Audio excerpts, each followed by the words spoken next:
ఒక ఆవిడ భర్త చనిపోవడంతో కొడుకుని చాలా కష్టపడి పెంచి పోషించి చదివించి మంచి ఉద్యోగం వచ్చేలా చేస్తుంది. కొడుకు చక్కగా ఉద్యోగం చేసుకుంటున్నాడు.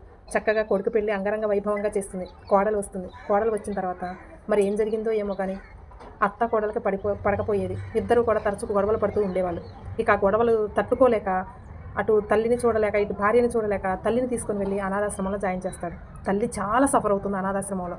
ఒంటరిగా తనాన్ని ఎక్కువగా ఫీల్ అవుతూ ఉండేది. కొడుకు ఉన్నాడు, కోడలు ఉంది, మనవాళ్ళు ఉన్నారు, వీళ్ళెవ్వరిని కూడా కళ్ళారా చూసుకోలేని పరిస్థితి నాది అని చెప్పేసి చాలా బాధపడుతూ రోధిస్తూ కుంగి కుసించిపోతూ ఉండేది. అయినా కానీ తట్టుకుంటూ వస్తుంది. సంవత్సరానికి ఒకసారి కొడుకు వెళ్ళి ఒక గంట సేపు కూర్చొని మాట్లాడేవాడు. మళ్ళీ వెంటనే వెళ్ళిపోయేవాడు.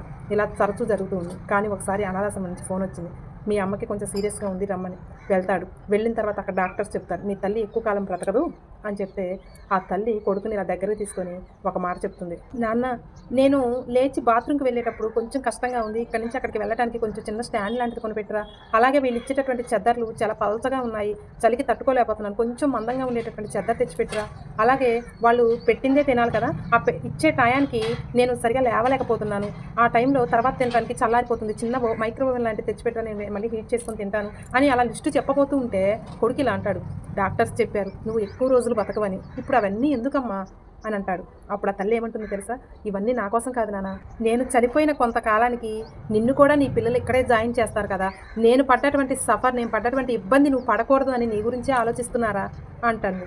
ఆ తల్లిని నువ్వు ప్రేమించకపోయినా పట్టించుకోకపోయినా తను ఎవరి గురించి ఆలోచిస్తుందండి, పిల్లల గురించే ఆలోచిస్తుంది. ఈ లోకంలో నిస్వార్థమైన ప్రేమ ఏదైనా ఉంది అంటే అది తల్లిదండ్రులు ఒక్కటే.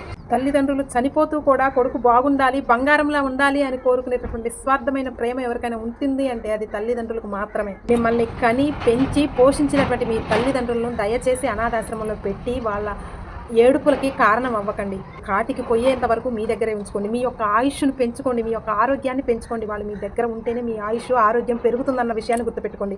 మీ పిల్లలకి మీరే ఇలాంటి దారిని చూపించండి. ఆ దారి మంచి దారి చూపిస్తారో అలాంటి అనాథాశ్రమం దారి చూపిస్తారో మీరే డిసైడ్ అవ్వండి. ఈ కథ మీద మీ అభిప్రాయాన్ని కామెంట్ సెక్షన్లో తెలియజేయండి.